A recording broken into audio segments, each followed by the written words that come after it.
Assalamualaikum warahmatullahi wabarakatuh. Bismillahirrahmanirrahim. Alhamdulillahirabbil alamin. Wa bihi nasta'inu ala umurid dunya waddin. Wa ala alihi wa ashabihi ajma'in. Asyhadu an la ilaha illallah wa asyhadu anna Muhammadar Rasulullah. Allahumma salli wa sallim wa barik ala sayyidina Muhammad wa ala alihi sayyidina Muhammad, amma ba'd. Hamdan wa syukran lillah. Pertama-tama marilah kita panjatkan rasa puji syukur kita ke hadirat Allah Subhanahu wa taala dengan alhamdulillahirabbil alamin. Pada kesempatan ini kita semuanya oleh Allah masih diberikan ketetapan iman, diberikan ketetapan Islam, dan diberikan kesehatan zahiran wa batinan, sehingga masih bisa menjalankan segala perintah-perintahnya Allah dan juga menjauhi segala larangan-larangannya Allah Subhanahu wa taala. Kedua kali salawat serta salam semoga tetap tercurahkan kepada junjungan kita, kekasih kita, panutan kita, yang kita harapkan syafaatnya ila yaumil qiyamah, yakni baginda agung Nabi Muhammad sallallahu alaihi wasallam beserta keluarga dan sahabat-sahabatnya. Mudah-mudahan kita semuanya diberikan syafaatnya Rasulullah Muhammad sallallahu alaihi wasallam fid dini wad dunya wal akhirah, sehingga kita diselamatkan dari fitnah-fitnah dunia, diselamatkan dari fitnah-fitnah dajjal, dipanggil ke rahmatullah dalam keadaan husnul khatimah. Amin amin ya rabbal alamin. Sahabat yang dirahmati oleh Allah Subhanahu wa taala, mudah-mudahan apapun yang menjadi niat hajat saudara-saudaraku, sahabat-sahabatku, dilancarkan, dimudahkan, dan dikabulkan oleh Allah hajatid dunya wal akhirah wal maisarah, sehingga kehidupan kita semuanya oleh Allah ditata menjadi kehidupan yang lebih baik lagi untuk kemaslahatan keluarga kita tercinta, untuk kemaslahatan banyak orang. Karena semata-mata kita hanya bisa ikhtiar, selebihnya maka Allah yang mentakdirkan. Insya Allah kita tergolong orang-orang yang beriman, yang diridhoi oleh Allah. Dan mudah-mudahan di dalam hati dan pikiran kita diterangi oleh nurullah wa nur Muhammad. Amin ya rabbal alamin. Dan yang terpenting lagi adalah mudah-mudahan rezeki panjenengan oleh Allah ditata, dilancarkan usahanya, diberikan rezeki yang barokah, berlimpah ruah, sehingga bisa untuk membahagiakan keluarga tercintanya. Kalau ada lebihnya bisa untuk menunaikan rukun Islam yang nomor 5, pergi haji wal umrah di Makkah al Mukarramah, ziarah di makamnya baginda agung Nabi Muhammad sallallahu alaihi wasallam, semata-mata hanya mengharap ridho dan kasih sayang Allah dan mengharap syafaatnya Rasulullah Muhammad sallallahu alaihi wasallam. Amin amin ya rabbal alamin. Mudah-mudahan yang punya hutang segera Allah lunasi, terutama yang subscribe.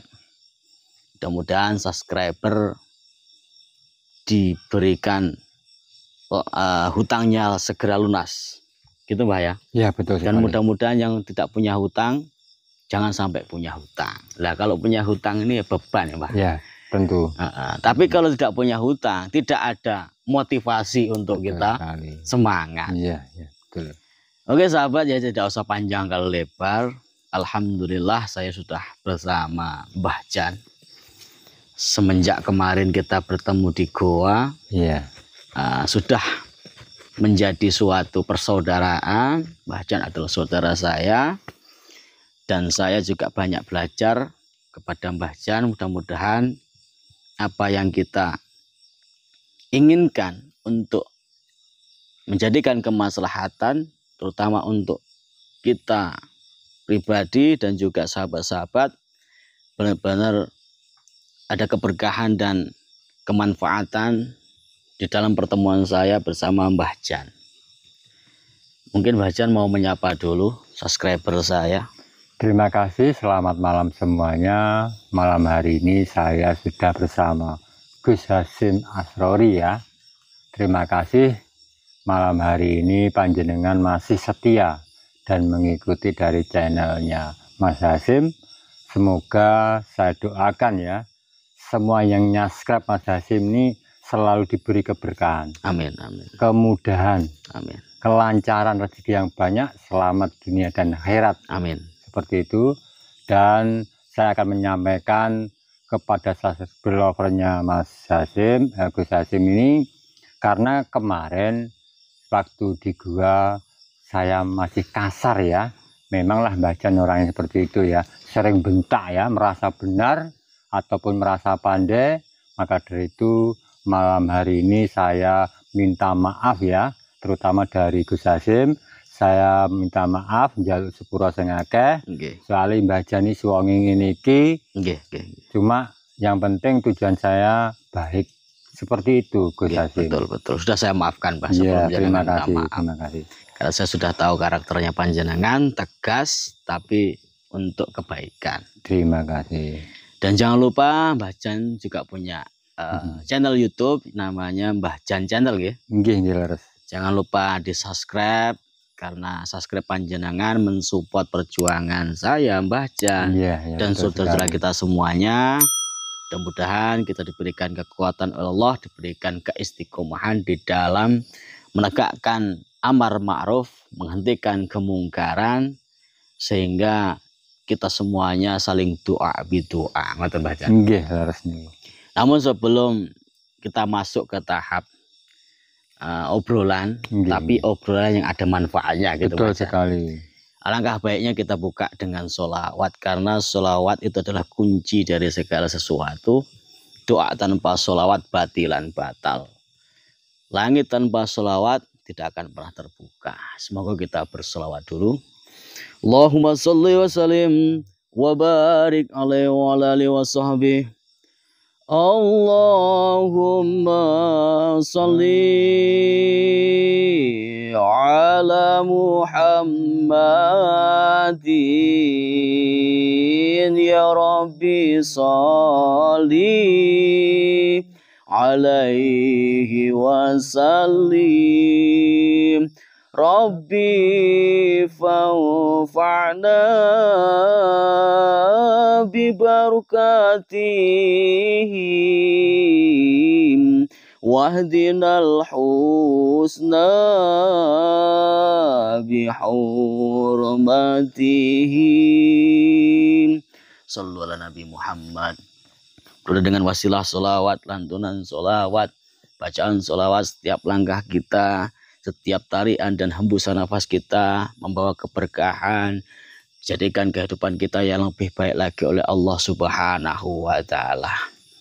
Monggo Mbah Jan diawali, karena jenengan sudah tak anggap sebagai orang tua saya, karena saya masih di bawah panjenengan, mungkin sepantaran dengan anak jenengan Mbah. Iya, tetapi begini Mas Hasyim, memang ilmu atau pengertian seseorang itu tidak diukur dengan usia. Walaupun saya ini umurnya lebih tua, tetapi terkadang saya masih belajar ke panjenengan. Karena saya tahu dari kemarin di waktu di gua itu, saya mengejek panjenengan, saya ngomong keras panjenengan, panjenengan masih bicara baik dengan saya. Berarti saya kalah ya, kalah kesabaran. Karena memang saya akui, saya mendapat amanah dari Gus Samsudin itu harus sabar. Karena memang kesabaranmu adalah kesaktianmu. Betul. Ternyata saya waktu itu sama panjenengan masih bentak, suwobo dan sebagainya. Maka dari itu saya mohon maaf jika saya di waktu itu memang terlalu kasar ya, menyakiti hati panjenengan. Mohon maaf. Tidak sama sekali Mbah Jan. Justru saya senang dengan apa yang dilakukan Mbah Jan.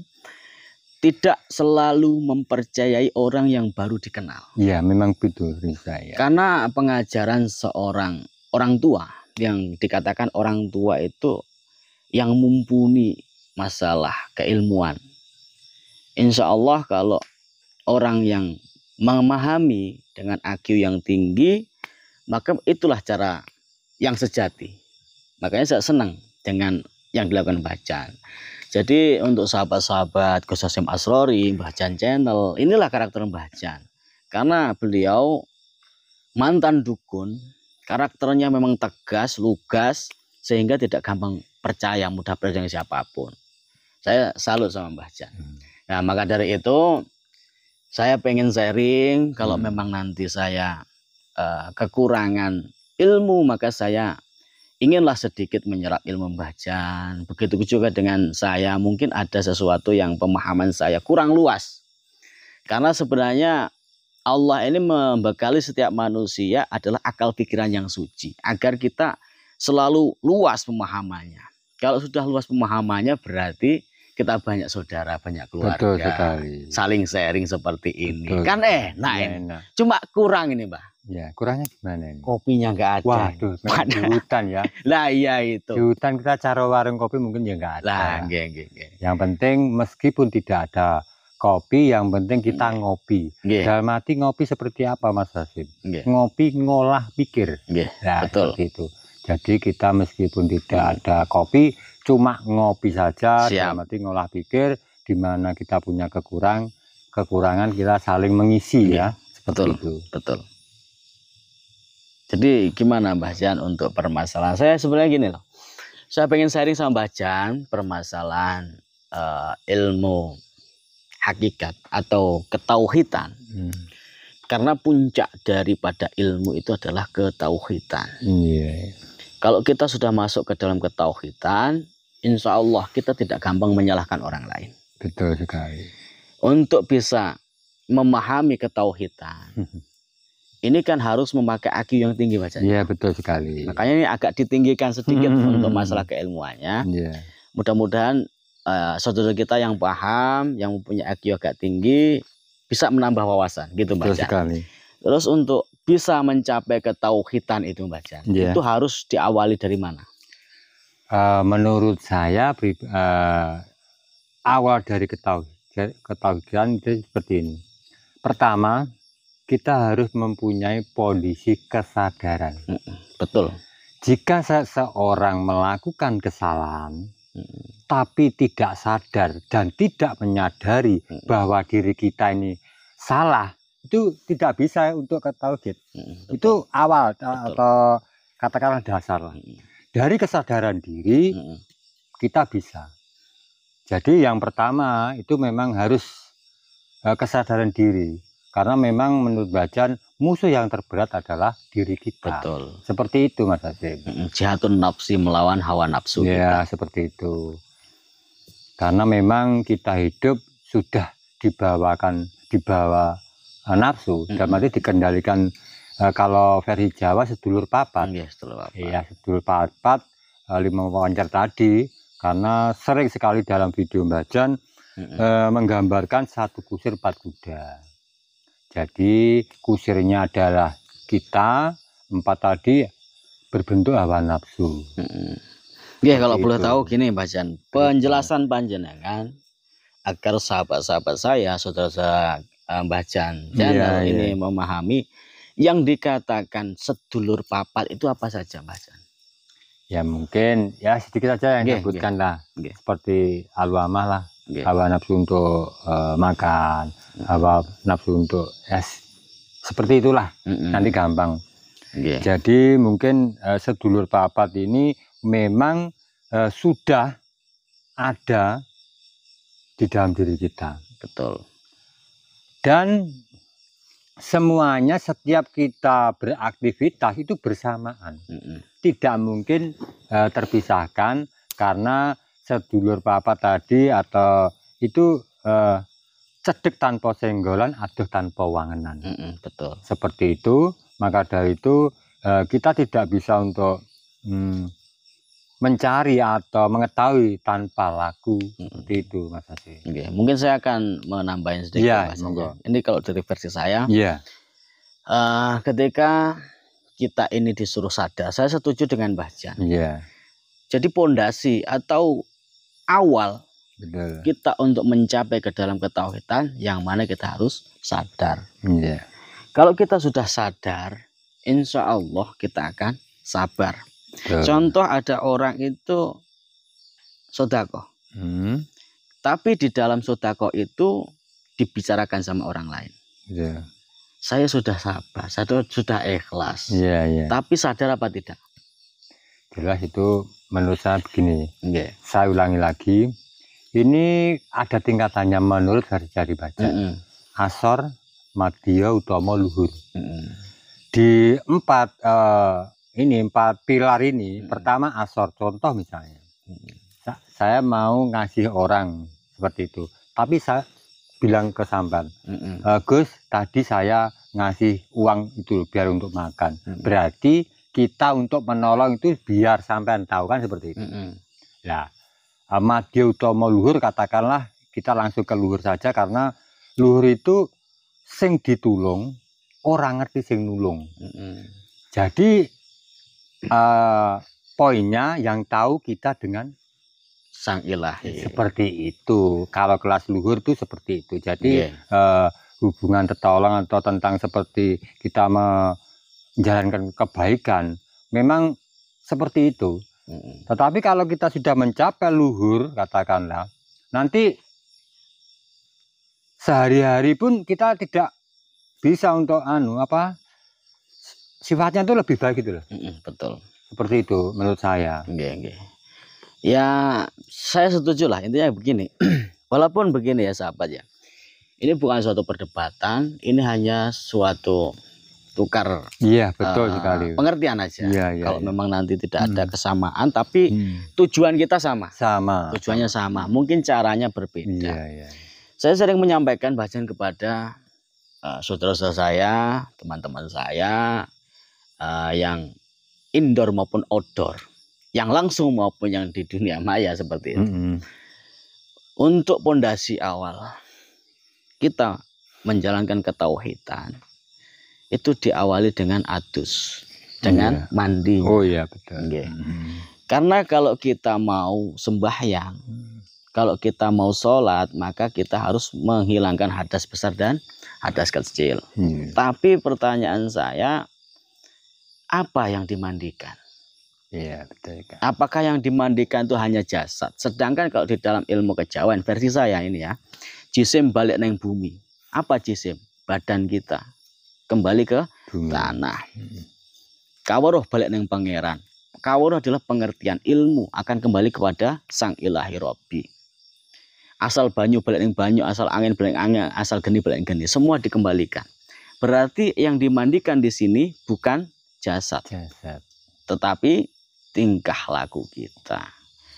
Karena tingkah laku kita ini loh yang biasanya membuat angkara murka. Contohnya bacaan ada saudara-saudara saya, Mas, saya itu sering ngampleng sama istri. Gimana cara menghilangkannya? Loh, itu awalnya gimana? Dicari asal usulnya. Kalau kita udah tahu asal usulnya dari tingkah laku yang angkara murka, ngampleng, pleng pertama, itu kan angkara, Mbak ya. Akhirnya setiap ada masalah ngampleng lagi. Lebih dari 3 kali itu akan menjadikan suatu kesenangan. Akhirnya dikit-dikit ngamplang, dikit-dikit ngamplang. Dari angkara murka, kesenangan akhirnya membuat dosa. Dan saya hanya sharing ya dengan bacaan. Hanya mengisi di antara kekosongan, tapi yang berbobot yang bisa diambil pelajaran, wawasan. Jadi tingkah laku ini mencakup dari yang dikatakan bacaan sedulur papat limo pancer.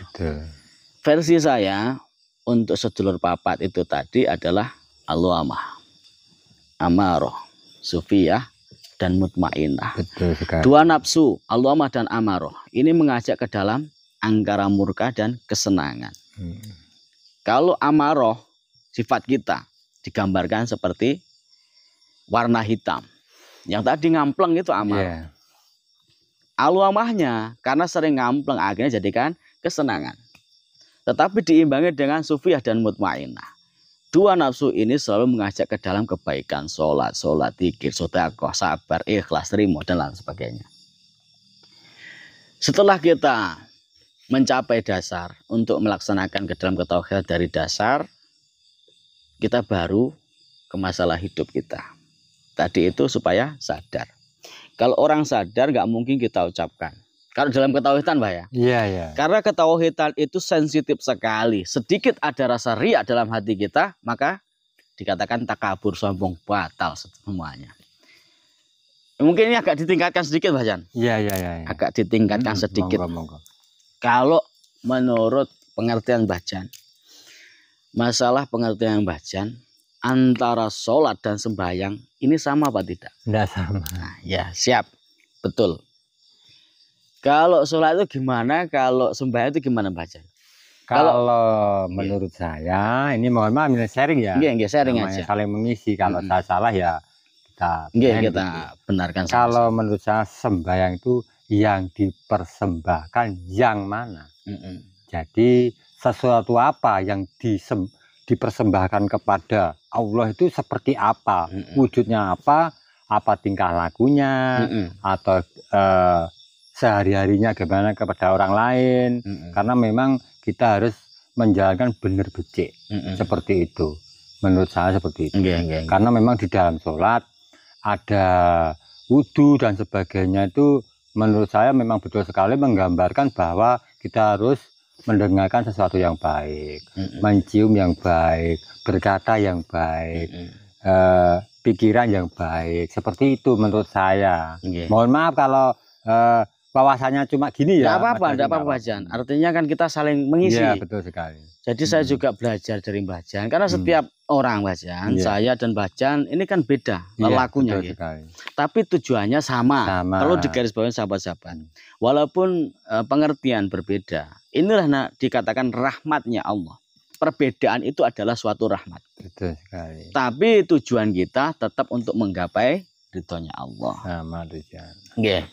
Jadi kalau untuk versi saya seperti ini, pengertian saya, sholat itu adalah tuntunan agama yang mana Allah menciptakan manusia. Jadi manusia dulu, yakni Nabiullah Adam alaihissalam dan Ibu Hawa. Di sini ketika Allah menciptakan manusia dari mulai Nabiullah Adam sampai sekarang kita ini, artinya ketika disempurnakan oleh baginda agung Nabi Muhammad SAW, turunlah sholat 5 waktu. Berarti agama setelah manusia diciptakan. Bukan agama dulu, tapi manusia dulu. Kalau sholat ini adalah perintah agama. Kalau sembahyang itu adalah urip, hidup kita. Yang dikatakan sembahyang, sesembahane urip. Kanggo ngrayangi uripe sing supaya bener oleh ngabdi marang Allah, oleh golek ridhone Allah. Jadi sesembahane urip kanggo ngrayangi uripe marang Allah sing supaya becik, bener. Apa yang dimaksudkan oleh Allah, apa yang diperintahkan Allah, kita tidak boleh melanggar dan harus menjalankan segala perintah-perintahnya Allah. Jadi beda ini bacanya. Iya. Antara sholat adalah agama, betul. Sembahyang adalah hidup. Karena hidup kita yang menjalankan agama, maka kita tidak boleh meninggalkan agama. Contoh, bayi yang baru lahir diadanin dan diikomatin, berarti dikenalkan bahwasanya adzan adalah menuju kemenangan. Agama itu. Ketika kita sudah dipanggil ke rahmatullah, maka kita juga lewat agama. Makanya agama adalah tuntunan hidup. Tapi kalau hidupnya nggak benar, menjalankan agama juga nggak benar. Nah, makanya harus belajar, terus belajar, terus belajar.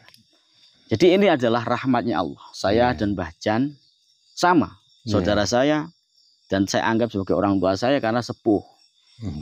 Kalau masalah pengertian itu sudah lumrah.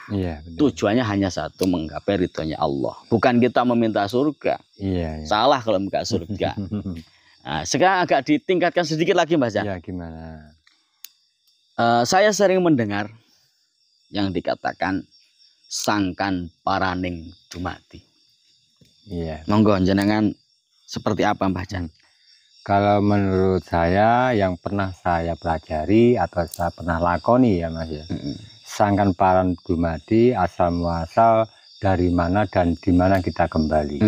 Satu contoh agama Islam sudah mencontohkan. Satu contoh misalnya Gus Hasim ini merantau di suatu pulau, mungkin Bali lah atau gimana, saya kurang tahu.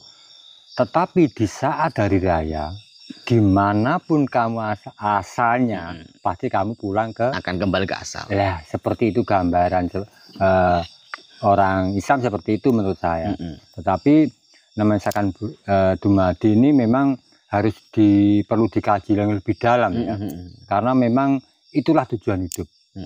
Kalau kita menurut saya Sangkan Paran Dumadi ini ilmu yang tidak bisa dianggap enteng ya, Gus. Karena gini, misalnya panjenengan hidup ini punya tujuan. Saya gambarkan panjenengan ingin katakanlah menuju sesuatu, menuju ke tempat sesuatu di mana. Tetapi kalau sudah sampai, kan berarti kan sudah. Berarti seseorang jika hidupnya sudah mengerti akan tujuannya, ya gak suwi Mas. Karena apa yang dicari ternyata iki loh. Tidak, ya seru apa nyapo. Satu contoh misalnya, di dalam ruangan atau sekolahan katakanlah, siapa yang bisa menjawab pertanyaan ini bisa pulang. Dari 30 murid tersebut, mungkin 2 orang atau 1 orang bisa menjawab. Dalam arti apa menjawab? Ini loh, kita berarti hidup itu suruh ini loh. Kalau sudah tahu jawaban, ya kamu boleh pulang. Dalam arti pulang gimana? Ke alam barzah. Itu gambaran saya seperti itu. Mungkin lain kali kita bicara lebih agak tingkatkan lagi bisa. Siap. Tetapi saya tadi cuma pingin penasaran ya, membahas panjenengan tadi waktu ketemu saya di goa itu loh. Sampai tak ejek kok kayaknya nggak ada ngefek gitu, rahasianya apa Mas? Soalnya aku dewi gak iso Mas, terlalu piye yo. Karena begini Mbah, apa yang saya ucapkan adalah perjalanan saya. Apa yang saya lakukan itu adalah pengalaman saya, seperti yang Mbah Jan katakan. Ilmu yang Mbah Jan adalah ilmu kasunyatan. Betul. Kan seperti itu. Iya. Dan saya juga setuju, karena apa yang sudah saya pelajari, ilmunya orang Jawa itu hanya 3. Kalau bagi saya ya Mbah Jan. Iya. Mungkin ada kurang lebihnya. Kalau bagi saya, ilmunya orang 2 itu hanya 3. Yang pertama, ilmu toto, cerita, nyoto. Makanya saya selalu mengucapkan, selalu menyampaikan kepada siapapun, kalau ada ceritanya, pasti ada tata caranya. Kalau sudah ada tata caranya, berarti ada kenyataannya. Maka dikatakan Trimurti Manunggal dadi siji. Loh, ini yang bisa sing diarani urip.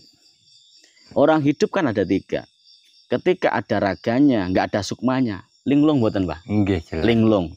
Ketika ada raganya, ada sukmanya, nggak ada ruhnya. Mati mboten, Mbah? Mati nggih. Raga sukma cahya. Berarti ini Trimurti Manunggal dadi siji. Kalau kita tingkatkan lagi ketauhidan, nur urip, nur rasa, nur cahya. Apa Mbah Jan pertanyakan tadi, kenapa jenengan ejek saya itu kok tidak membalas ataupun tidak menggunakan hawa nafsu untuk membalas ejekan jenengan? Iya, betul. Sadar tadi Mbah. Jadi pondasi awal untuk menuju ke dalam ketauhidan adalah kesadaran. Kalau kita sudah sadar bahwasanya kita ini bukan siapa-siapa, hidup ini hanyalah sementara. Bahkan kita hidup, Allah yang menghidupkan. Kita mati, Allah yang mematikan. Begitu juga dengan ilmu.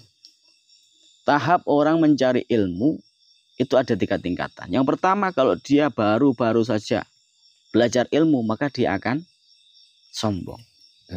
Yang kedua, ketika dia sudah mencapai tingkat kedua, maka dia selalu menantang orang dengan kesombongan tadi.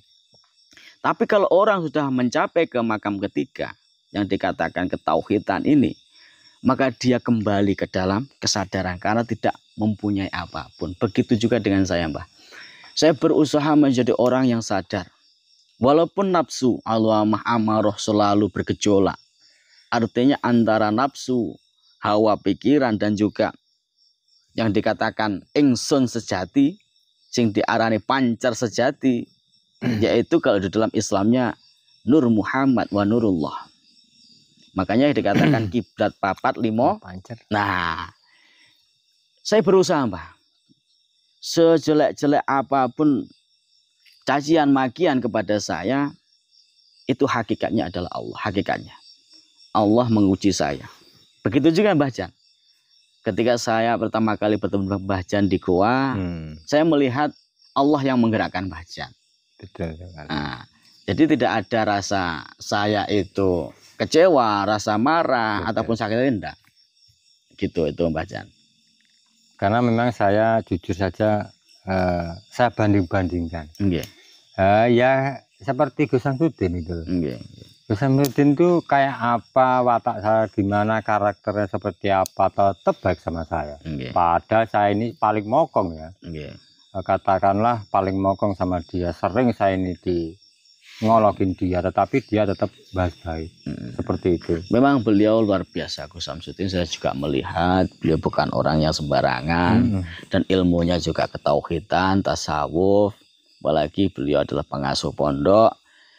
Makanya dikatakan kiai itu sebenarnya kang bisa ngayai kewajiban dirinya, istrinya, keluarganya, santrinya, dan juga banyak orang. Loh, kalau Gus ini kan sebenarnya apa sih? Sebenarnya asal usulnya Gus ini anaknya kiai yang belum pantas dipanggil kiai. Jadi wis apa jenenge sakarepe dhewe. Iya, betul sekali. Jadi ceplas-ceplos ae jenenge sik Gus. Tapi kalau versi saya, Mbak, jadi saya bukan anak kiai, saya juga bukan keturunan dari orang darah biru. Gus itu dalam bahasa Jawanya dikatakan contoh Gusti Allah. Berarti yang dikatakan Gusti Allah, terus Gusti Kang Maha Kuwasa, Allah Subhanahu wa Ta'ala, ini sebenarnya penyebutannya beda. Tapi maknanya ini hampir nyerempet-nyerempet. Ya, kalau bagi saya, Gusti Allah, bagus si atimu kulo sing bisa nyelah-nyelah perkara apa ae. Berarti bagus. Kalau hati kita sudah bagus, hati ini kan tempatnya iman, kesucian, qalbun mukminin baitullah. Hatinya orang yang beriman adalah tempatnya Allah. Kesalahan itu murni dari tingkah laku kita, nafsu 4. Nomor 2, pikiran kita nyari akal akhirnya. Gimana supaya ini bisa bohongin orang? Gimana bisa nipu orang? Kan gitu Mbak ya? Betul. Makanya dikatakan Gusti Allah. Kalau bahasa orang Jawa, Gusti Allah. Itu maksudnya bagus si hati kang bisa nyelah-nyelah perkara api elek. Nah, nanti kesenambungan antara orang Jawa dengan Bismillahirrahmanirrahim. Bismillahirrahmanirrahim asalnya Bismillah, bisa manungso dadi manungso. Bismillah, bisa dadi manungso, kang bisa nyilah-nyilah. Iki lo haram, iki lo halal. Ini baik, ini Allah. Kan seperti itu, Mbak? Betul sekali. Jadi memang sebelum Islam masuk ke tanah Pulau Jawa, orang Jawa itu sudah mempunyai ketauhidan. Makanya mbah-mbah kita dulu, karena lelakunya, tirakat riyadhahnya sudah luar biasa, mempunyai ketemu sama Allah, cuma didoni kan hari. Nah iya. Lah kalau kayak kita kan kita harus lelaku, harus riyadhah. Setidaknya kita sudah berusaha tidak mempunyai sifat takabur. Seperti itu. Mungkin ada tambahan dari Mbah Jan. Kalau saya pribadi memang apa yang panjenengan katakan semuanya betul, dan saya bisa merasakan bahwa semuanya memang hanya untuk tujuan baik. Siapapun yang mendengarkan mungkin bisa untuk memakainya ya, yang cocok, jadi diambil sisi positifnya. Yang penting kita punya tujuan yang sama. Betul. Satu contoh begini Mas Hasim, saya sering sekali mendapat amanah dari Gus Samsudin, walaupun dan keadaan gimana pun saya harus berani untuk melawan kedzaliman. Betul. Salah satu contoh, saya harus bisa memberantas dukun-dukun santet. Karena saya sendiri merasakan di luar sana, di masyarakat luar sana banyak sekali orang-orang yang kena santet. Betul. Maka dari itu kita harus jangan putus asa menebarkan kebaikan, menolong seseorang. Tetapi memang dulu saya memang dukun santet. Setelah saya menyadari apa yang saya lakukan itu adalah salah, dan beliau Gus Samsudin sudah merubah hidup saya untuk ke jalan yang baik, saya mengucapkan banyak-banyak terima kasih.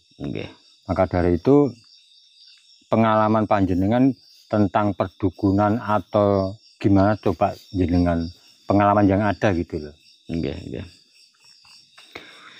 Ya gimana ya? Maksudnya gimana bacaan yang dipertanyakan itu, saya ngadapin dukun apa gimana? Ya, apakah selama ini panjenengan pernah melawan dukun-dukun santet? Karena mohon maaf, kan jenengan baru kenal. Oh gitu. Jadi saya ya kurang tahu lah. Nanti sampai itu berbentuk baik seperti apa? Kan maksud saya begitu. Oh seperti itu.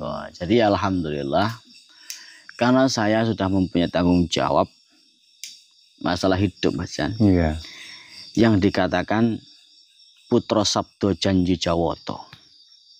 Putra sabdo janji berarti kita ini masih putra. Sabdo janji berarti kita janji dengan hidup kita. Jawoto artinya kita dari tanah Pulau Jawa.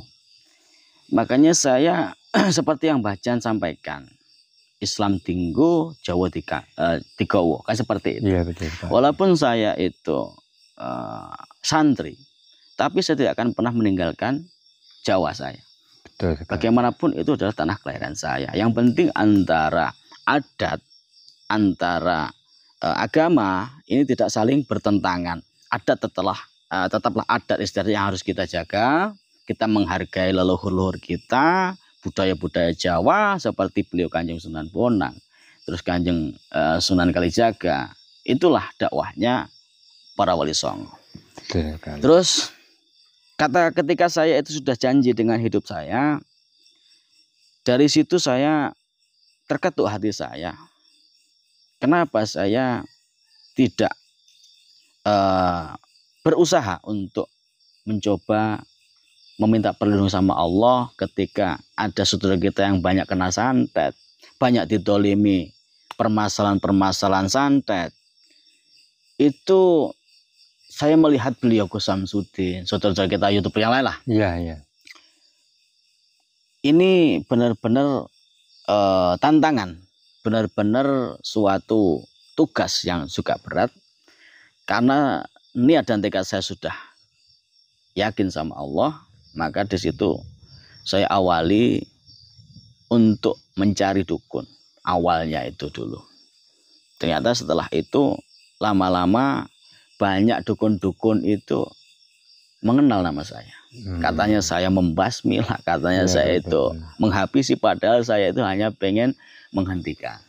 Dan alhamdulillah sampai hari ini ketika saya bertemu dengan dukun, saya sampaikan dengan bahasa yang ma'ruf, yang baik.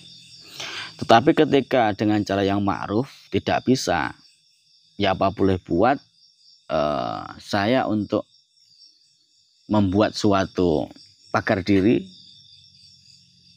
ya tujuan saya tetap untuk supaya bertobat, Mbak Jan. Betul sekali. Dan alhamdulillah kemarin itu ketika saya masuk ke Alas Wingit ini, kenapa Mbak Jan tak konfirmasi, tak tunggu di Alas Wingit ini, barangkali nanti ada dukun yang kemarin itu menghadang saya. Karena kemarin saya itu bertemu sama seorang dukun di Alas Wingit. Stop dulu, Mas. Jenengan bilang dukun ini ada yang saya terasa aura ini.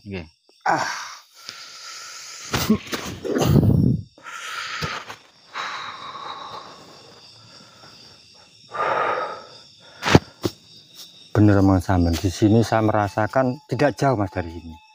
Karena panjenengan tadi sudah menyentuh. Betul kan? Suara suling, Mbak.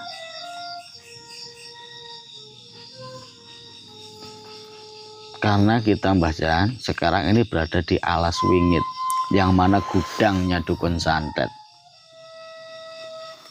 Makanya Mbah Jan kenapa tak ajak untuk kesini kita sharing, barangkali kita bisa sama-sama untuk menghentikan kedoliman?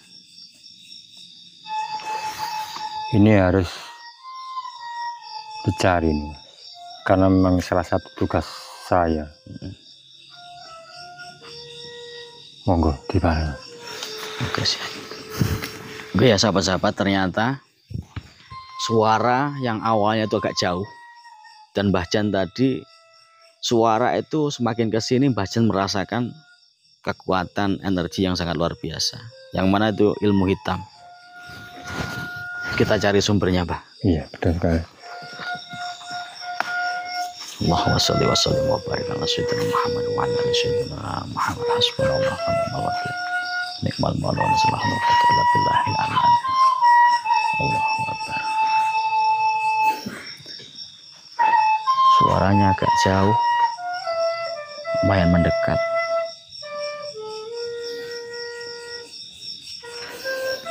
Bismillah.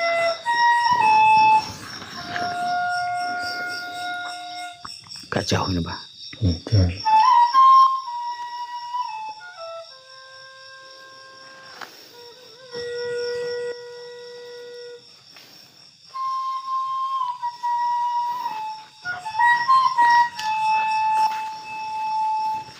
Allahu Akbar. Astagfirullahaladzim. Wah. Aduh. Apa? Wani mlebu ning kene. Ora iso mlebu kene. Awas.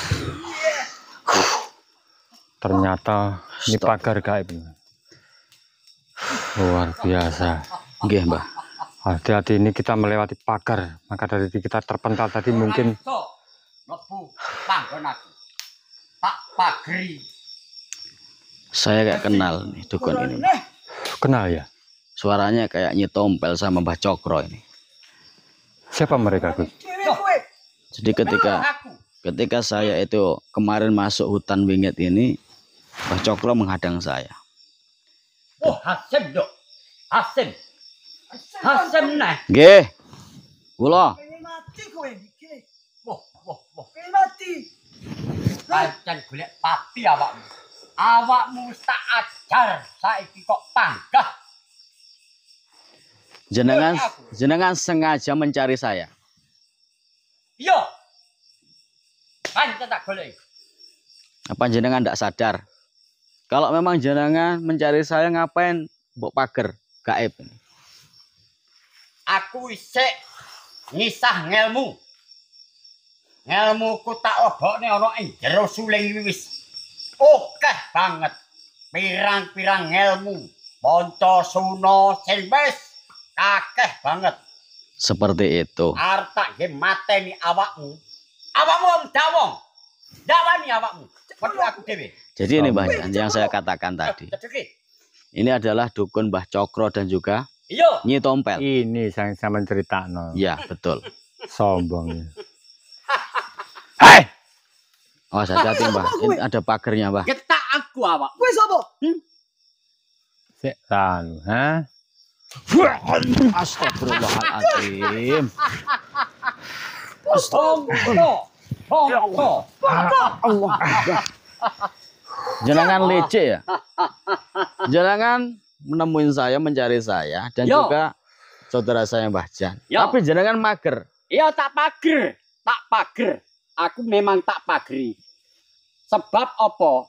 Aku mertopo nglebok ning ilmu ana ing jero suling. Iki gaman sing paling ampuh.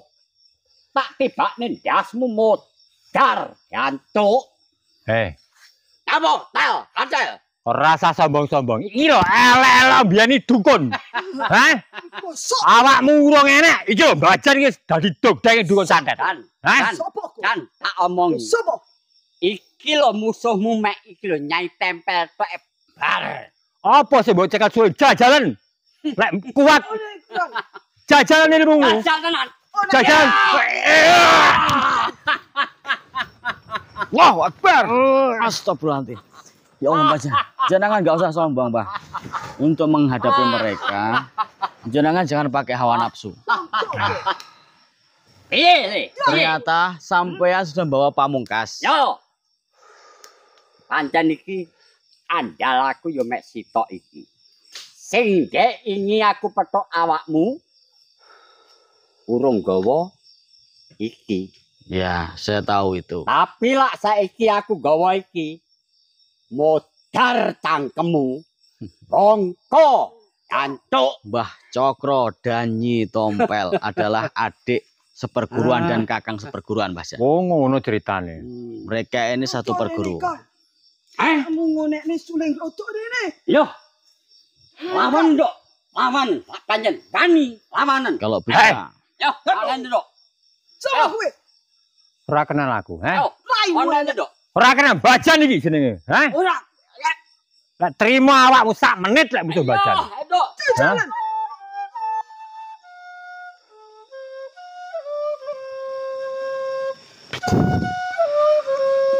Allahumma sholli wa sallim wa barik ala sayyidina Muhammad wa ala ali sayyidina Muhammad. Kowe.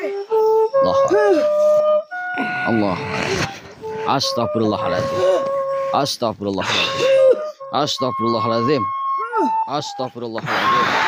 Allahumma sholli wa sallim wa barik ala sayyidina Muhammad wa ala ali sayyidina Muhammad. Allahu akbar. Allah.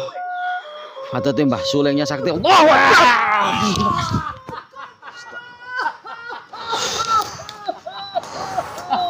Jangan ada apa-apa, Mbah. Bawa aku. Ingat, Mbah. Jenengan yang sadar. Jenengan yang sabar. Jangan menggunakan hawa nafsu. Mereka licik. Ingat. Jangan menggunakan kesombongan kita. Asim. Asim. Ya. Rene.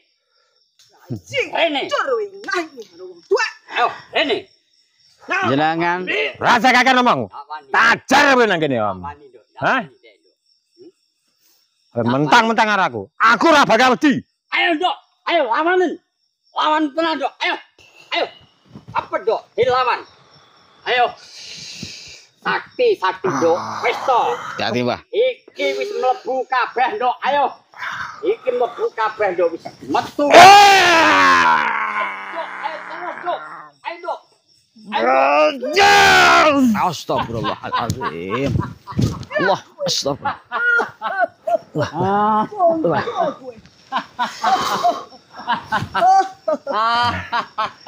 Allah. Kurang roh aji-ajiku ya. Tahan, Mbah. Tak tenanane. Sem. Ajimu ki mung sakmene. Tak tane pamungkasku lak terima dukun wedok iki. Pamungkasmu ki lho opo? Penjarak bacan. Pamungkas iki Hah? nang jero kene. Jarak emosiku. Endok. Tampanan iki lho. Lawan, Dok. Endok, lawan, Dok.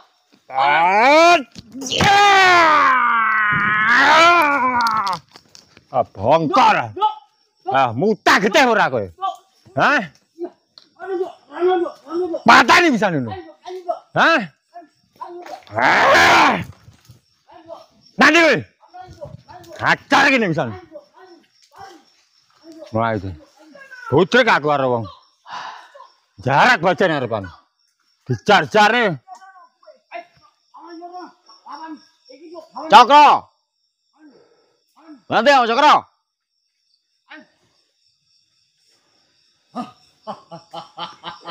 Bangga, Pak. Ora bangga. Oh. Ora bangga. Iso Ayo, Mbah. ngalahne Ajar, Mbah. Nyi Tompel. Atasane iki. Sopo jenengmu? Mbah Jan terkenal di san. Hah? Mbah Jan. Mbah Jan. Ora ngerti aku. Biyen ya durut santet kondang kok raimu kuwi. Hah? Matamu apa dong krungu karo aku? Cokro. Cokro.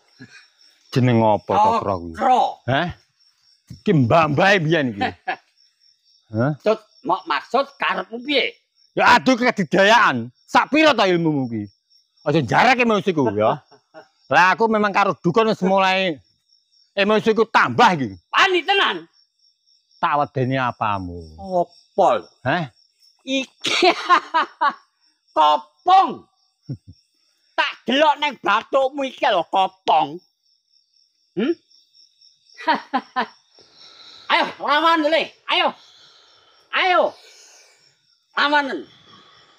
Ayo terus. Alah. Ya.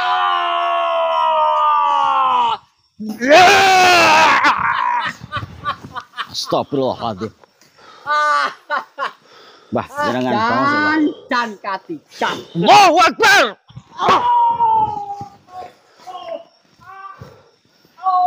Astagfirullah. Aduh. Nah, Cokro. Jenengan harusnya sabar menghadapi mereka.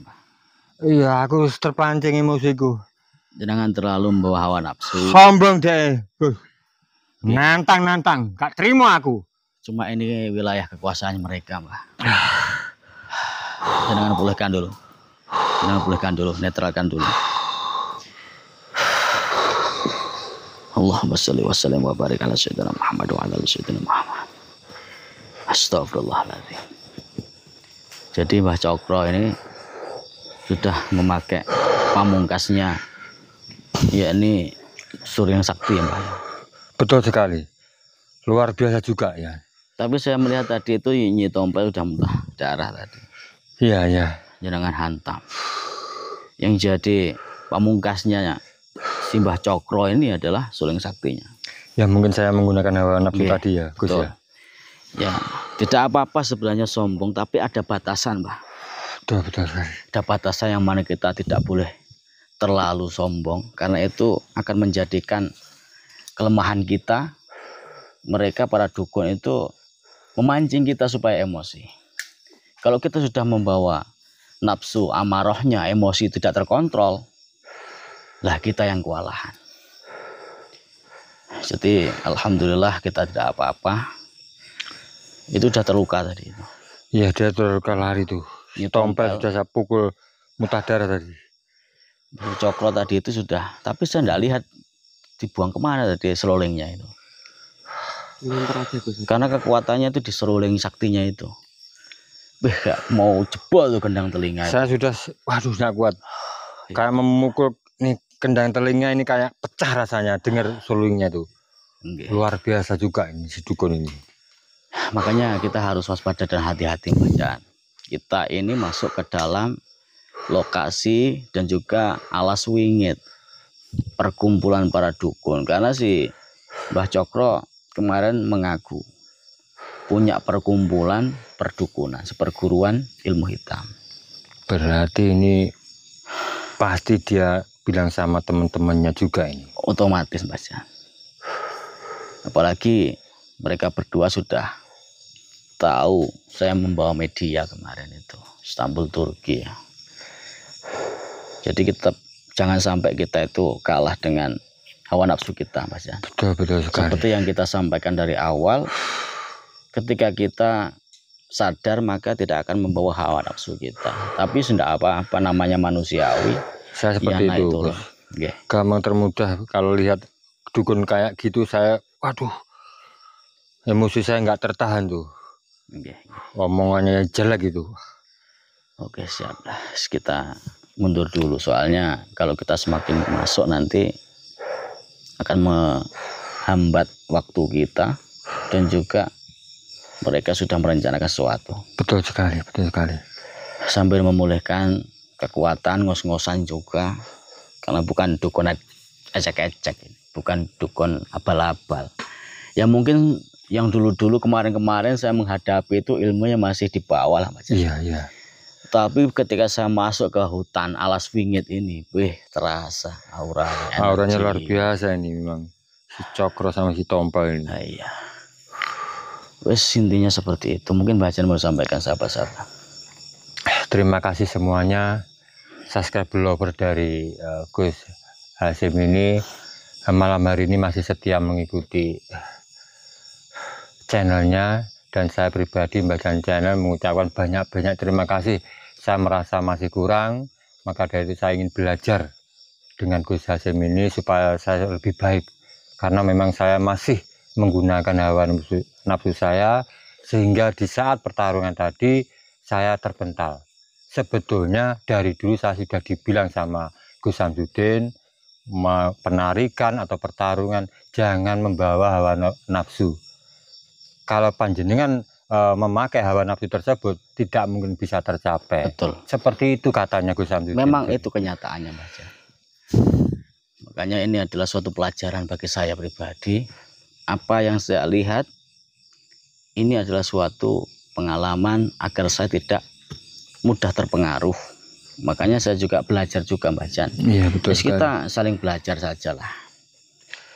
Karena kekurangan saya, Mbah Jan akan mengisi, dan kekurangan Mbah Jan saya akan mengisi. Jadi saling mengisi satu sama lain. Yang jelas, jangan pernah takut dengan siapapun dan jangan pernah percaya dengan siapapun. Percayalah dengan hidupmu sendiri. Takutlah dengan tingkah lakumu sendiri yang angkara murka sehingga membuat keserangan, akhirnya terjadilah dosa. Tempat yang paling mulia, tempat yang paling baik, tempat yang paling suci yaitu gelar sajadah, bersimpuh, mengadu apapun yang menjadi problematika kehidupan panjenengan, maka Allah Subhanahu wa taala yang akan menjadikan kesusahanmu, beban hidupmu, keberkahan, jalan solusi yang paling baik. Fa inna ma'al usri yusron, inna ma'al usri yusra. Setelah kesulitan Allah pasti berikan kemudahan. Bistalah, yakin. Setelah kesulitan tak berikan kemudahan. Kalau katanya Mbah Jan, logikanya yang kasunyatan, kalau kita naik ke gunung, gak mungkin kita nggak nyampe puncak. Udah sampai puncak, pasti kita menemukan jalan yang turun kok. Masa iya nanti mau hujan, mau meletus itu nggak turun kan gitu, Pak ya? Iya, betul sekali. Ya, mudah-mudahan di dalam setiap tayangan kita ini ada hikmah, ada suatu pelajaran yang bisa diambil sebagai penguat keimanan kita, wawasan dan pelajaran agar panjenengan lebih dekat kepada Allah Subhanahu wa taala. Kunci utama guru kang sejati adalah melalui orang tua kita. Urung-urung tanpa gurung, guruku kang sejati ya bobo biungku. Karena kita terlahir dari seorang ibu, maka dikatakan Pangeran Katon ya wong tuaku. Kunci itu, jangan sampai mencari guru ujung kulon, ujung timur, ujung lor kidul, tapi orang tuamu mbok sia-siakan. Itu dosa besar. Ridhollah fi ridhol walidain. Ridhonya Allah tergantung ridhonya orang tuamu. Kalau orang tuamu sudah ridho, kamu mencari guru, kamu mencari keberkahan, thalabul ilmi kepada seorang masyayikh, ulama, kiai, insya Allah mudah masuknya. Maka bahagiakanlah orang tuamu saat masih ada di dunia ini. Jangan disia-siakan dengan ucapan, dengan tindakan. Kalau perlu bisa mampu dengan materi, itu lebih baik lagi. Karena dalam Qur'annya kita dilarang berkata hus aja sama orang tua, itu dilarang. Apalagi sampai membentak. Naudzubillah summa naudzubillah min dzalik. Terus gimana kalau orang tua kita sudah meninggal? Maka kita jangan bosan-bosan. Kalau bisa setiap hari datangin makamnya. Rumputnya cabutin, jangan sampai tumbuh-tumbuh nggak terawat. Itu namanya anak durhaka. Kalau sudah nggak bisa setiap hari ya 1 minggu, nggak bisa 1 minggu ya 1 bulan. Kalau nggak bisa 1 bulan 1 tahun. Kalau nggak bisa 1 tahun ya mati wae lah. Kan gitu masanya. Betul sekali. Dan jangan lupa juga dikirimin Al-Fatihah dengan tawasul setiap dalam maktubah selama waktunya, bacakan Yasin kalau mampu. Yes, minimal Al-Fatihah sudah cukup.